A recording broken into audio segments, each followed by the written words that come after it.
All right, Alex Karp, CEO of Palantir, said some interesting things on the Palantir earnings call 2 days ago. When subsequently, stock price dropped 22%. He said that it was this really. He said this within the first minute of his speech, his monologue, whatever you want to call it. And it caught me off guard as soon as he said it. And a bunch of news websites did a bunch of articles on it and all this stuff. And it was just a really interesting thing that he said.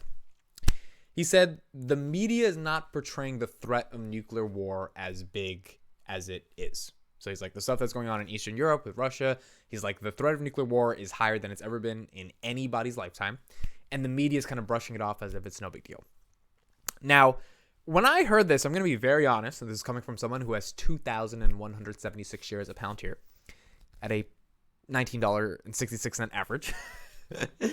When I heard this, and again, I love Karp. I did a whole reaction video to his monologue. I really broke down my thoughts around it. I really tried to sort of get my thoughts on what he's trying to say here, especially his thoughts on the metaverse while he was throwing that stuff out. When I heard it, I was like, is this guy trying to fearmonger?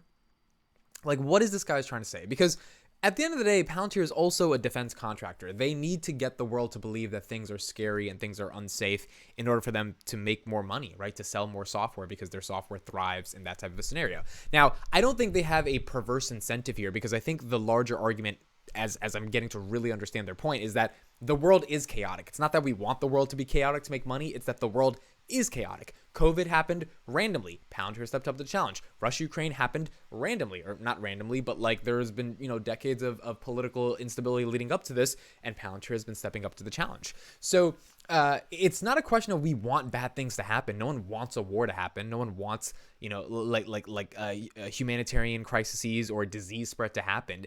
But when they do happen because of the inevitability of the chaotic nature of existence, is there a software company that can potentially become the most important software company in the world by actually solving those problems via technology? And I think that company is Palantir, and I think that's what it means to bet on Palantir.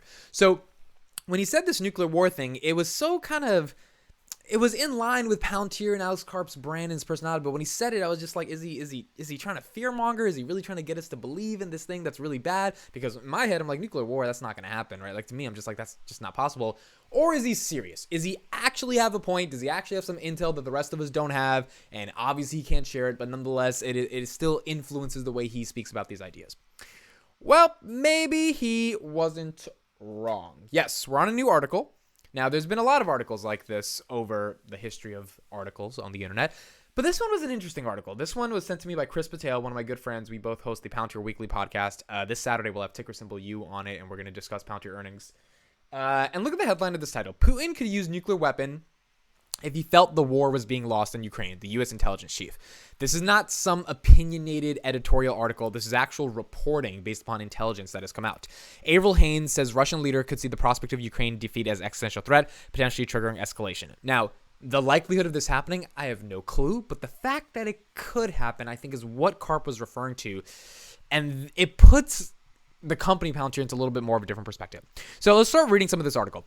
Vladimir Putin could view the prospect of defeating Ukraine as an existential threat to his regime, potentially triggering his resort to using a nuclear weapon, the top U.S. intelligence official has warned. The warning on Tuesday came in as an assessment from intelligence chiefs briefing the Senate on worldwide threats. The prediction for Ukraine was a long, grueling war of attrition, which could lead to increasingly volatile acts of escalation from Putin, including full mobilization, the implosion of martial law, and if the Russian leader felt the war was going against him, nuclear warhead. So basically the argument is look, he feels that if he loses in Ukraine, it is an existential threat to Russia's international sovereignty.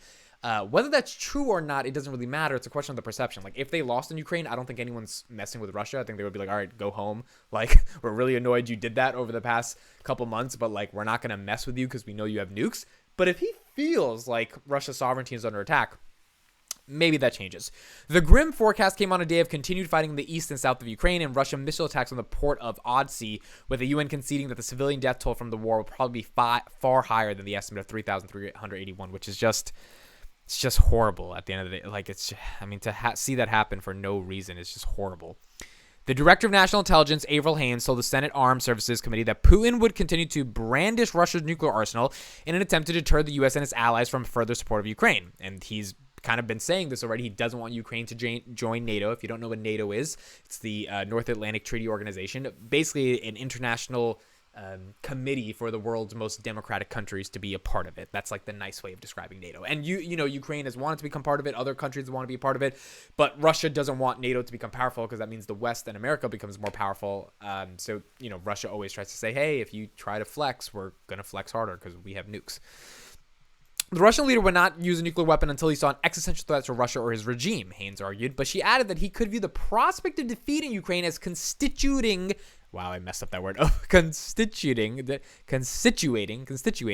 such a threat. So that defeat would potentially trigger Putin to feel a certain type of way.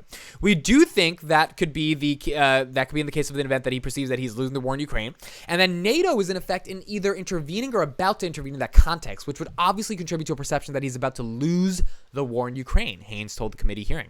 She added that the world would have probably some warning that nuclear war was imminent. There are a lot of things that he would do in the context of escalation before he would get to nuclear weapons, so we would kind of get a preview of what would happen, which makes sense. I mean, you don't just go from a gun to a nuke. You go from a gun to like a tank and then maybe a nuke. And also that he would likely to engage in some signaling beyond what he's been doing so far. The signaling could include a further large-scale nuclear exercise involving the substantial dispersal of mobile intercontinental missiles, heavy bombers, and strategic submarines. That would be wild. The assessment that the U.S. intelligence chief laid out for the senators suggested that Ukraine was faced with the prospect of war of attrition. They said that Putin intended to conquer the Luhansk and Donetsk region, I'm sorry for saying those wrong, plus a buffer zone around them to secure a land bridge to Crimea. He wanted to hold Kherson north of Crimea to secure the water supply to the peninsulas. However, his ambitions do not stop there. Haynes said that there were indications that Putin wanted to extend the land bridge as far as Transnistria, the Moscow-occupied region of Moldova, thereby controlling all of Ukraine's Black Sea coast. And I guess the argument here is that if he's not successful at doing that, he feels that's an existential threat to Russia's sovereignty, then that's where he ultimately becomes someone who wants to declare a war. So there's a lot more stuff in this article. I'll put it in the description. But at the end of the day, that's sort of the key points that I wanted to get across. Now, what does this mean for a company like Palantir? Well, we know Palantir thrives in bad times because their software is meant for the technology. I know people don't want to hear it right now with the stock being in the gutter, but that's if you invested in Palantir, that's why you invested in them. Like if you invested in Upstart, you thought their AI lender was going to change the world. Probably not right about that right now, given they're down almost 40 or 54%, and maybe they will change the world with their AI proprietary lending systems. If you invested in Palantir, it's because you believe that when things go south, Palantir helps them go back north. And it doesn't seem like now with the stock in the gutter, but if you have done the due diligence that is necessary, and I haven't done the due diligence on Upstart, so I don't know, but I have on Palantir, and I believe that is what's going to happen. If the world, I'm not saying a nuclear war is going to happen, I'm just saying if there is a scenario in which a nuclear war could happen because Putin feels that it's more likely, feels this existential threat, and other leaders like him can feel that existential threat, and he shows actions, which let's not say it's a nuclear war, but let's say it's stuff that makes you go, man, like this guy's really doing some stuff that's like, that hasn't been done before, or he's signaling certain ways, or he's like flexing his muscles to the point where he's not scared if you press the button because he'll press it first. It does bring into question the validity of a company like Palantir and the claims they're making. We saw when they were asked around, what does it mean for good times, bad times are good for Palantir, and Shyam Sankar basically had this laundry list of all of this stuff that happens. One of the main examples that stood out to me was that Ukraine is one of the main places for clinical trials. So life-saving drugs. If they can't have the trials, then you can't have the experiments, which means you can't create the drugs, which is bad. And if it's happening in Ukraine, the supply chains and the logistics, like there's so many things that are just out of whack that Palantir as a company could be able to solve using data and their analytical software and just all these different features that they have to bring sets of data together to be able to make predictive analytics and ontologize or centralize the world's data or the organization's data and make sense of it to really meaningfully carry out an operation. That is the growth story, or that is the story of Palantir, and you believe they can grow that over time. If the threats of nuclear war are high, it's not that Palantir has a direct impact in stopping that, which I think they would if it ever got to that point. It's rather proving the precedent that Karp was trying to make in that earnings call, which is like, hey, the world isn't great, and the world actually isn't great. It's not just us trying to fearmonger. It's like, hey, things can get bad, and this is why we're here. And that article, when I read it, especially because it was, it's not some opinionated piece, it was from an intelligence officer, it made me think, well, I mean, there is a point, and maybe because these guys are so inside that world, they deal with it in a different way than you and I could ever deal with it, or that you and I can ever perceive of it. I mean, we don't want to go about our day worrying about nuclear war, Like I'm not gonna go to Dunkin' Donuts being like, man, nuclear wars. I'm like, no, I want my caramel iced latte with a chocolate with sprinkles. Like I don't want to worry about nuclear. So it's like, of course we're not gonna let that penetrate our consciousness. But someone who's leading a company that works with the highest levels of the DoD, they may be thinking about it a lot more seriously than us. So just wanted to get that out there. Wanted to know your thoughts. What do you think? Please leave it in the comments around Palantir and Alex Karp's claim of a nuclear threat being disparaged in the media, essentially, or making it seem as not as big as it is.